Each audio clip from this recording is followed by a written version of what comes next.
What's up, guys? I'm Kelly, and this is Kelly's Corner of Nightmares. Today we're going to be asking ourselves one big question.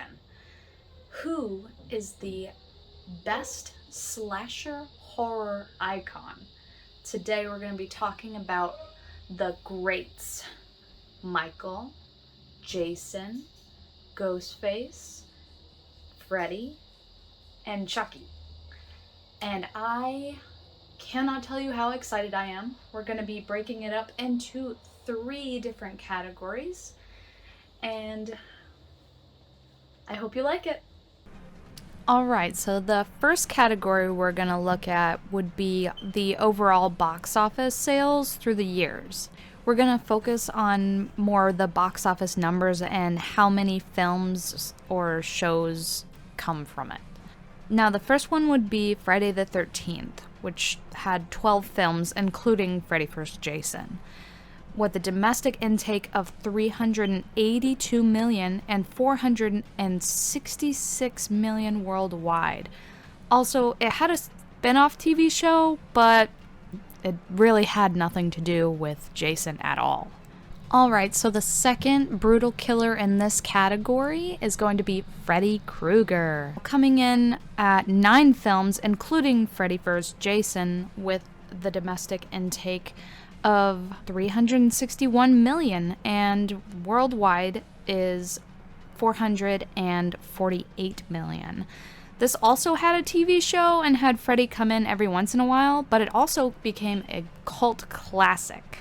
The movie Scream had 4 films at the time of recording, coming in at an impressive $331 million and a massive $603 million worldwide in sales. This series also produced a TV show that did multiple seasons and starred the Ghostface character. And now we have Chucky, aka Child's Play, which had 8 films at the time of recording, and it comes in with a $153 million domestic intake with a $217 million in sales worldwide.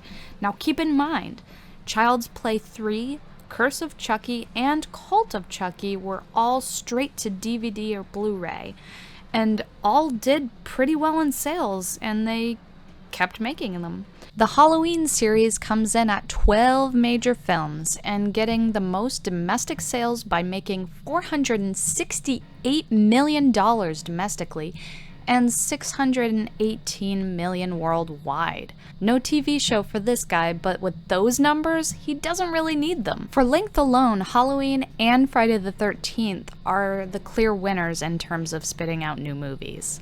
However, Halloween outdid Friday the 13th in both domestic and worldwide sales. So if we're judging based on the amount of the series, they're tied, but Halloween definitely takes the money. The most surprising here may be Scream, which with 4 movies did a massive $331 million domestically and over $600 million worldwide. The shortest series of the bunch yet beats some long-running series, or just a little bit behind with only 4 movies. Okay, so our next category would be the most consistently critically rated and fan-rated movies. First we have Friday the 13th, which with those massive 12 movies, only 1 fresh rating on Rotten Tomatoes, and that would be the first movie. Even with fan reviews, only 1 really hits fresh at 60% for the first movie. The second highest critically is Jason Lives, the 6th movie, at 46% from critics and 52% from fans. So really just 1 fresh movie in a very long-running series. And now we have Nightmare on Elm Street, which Freddy's looking much better than Jason right now with 9 movies, 3 of them being certifiably fresh. Even fans would agree that the first one, Dream Warriors, and New Nightmare are the best of the series, all rated fresh by fans. The highest rated one of the series, the first, coming in with a knockout score of 94%. And now we have Scream. Now, this series only has 4 movies. However, out of the 4, 3 are certifiably fresh, with Scream 1 in the 70s, Scream 2 being the highest at 81%, and Scream 4 being 60%, with only Scream 3 dipping into the 40s. And now we have Halloween. Back to the massive 12 movies, you are bound to get a few stinkers, but saying that, it still has 2 movies in the fresh zone, with Halloween 1 being the highest rated movie on the entire list at 96%, and a fan review percentage of a massive 89%. A classic for a reason, right? Halloween's newest reboot helped the series with a 79% in critics and a great 70% in fans. It just took a couple of reboots to get there. And alas, we have Child's Play. One no one expected comes through with 4 out of the 8 Child's Play scoring positive by critics. Child's Play 1, Curse of Chucky, Cult of Chucky, and the reboot Child's Play, all scoring above 60%. In fact, Curse of Chucky and Cult of Chucky are 2 highest rated of the series, letting people know this series can still produce some good shit. So now that we're breaking it down, there's definitely a clear winner for the amount of movies and positive reaction. Child's Play would really be the easy pick, having the most positive ratio for the amount. However, Scream can also be considered because they have 3 out of the 4 positive.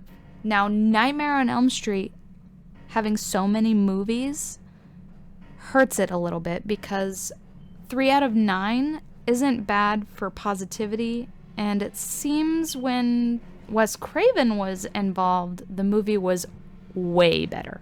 Now, Halloween's first movie is the highest rated of them all, but Halloween also offers Halloween Resurrection at a staggering 12%, and Halloween 6 at 9%, offering the lowest scores of them all. Right, so who are you guys picking so far? I personally picked Chucky right now for consistency, but Nightmare on Elm Street and Ghostface are definitely close in the running. Alright, so for our last category, we're going to be talking about which killer has the most kills. So for now we have Chucky, which with 8 films, the little doll comes in with a kill count of 74, which is massive for a small doll, which he's about 2 feet tall. I mean, come on. And his most impressive outing was his worst movie ever, Seed of Chucky, where the little bastard slaughtered 15 people. And now we have my absolute favorite, Freddy Krueger, which honestly, his total kill count seems a bit low, considering he only came up to about 42 kills in his massive 9 films.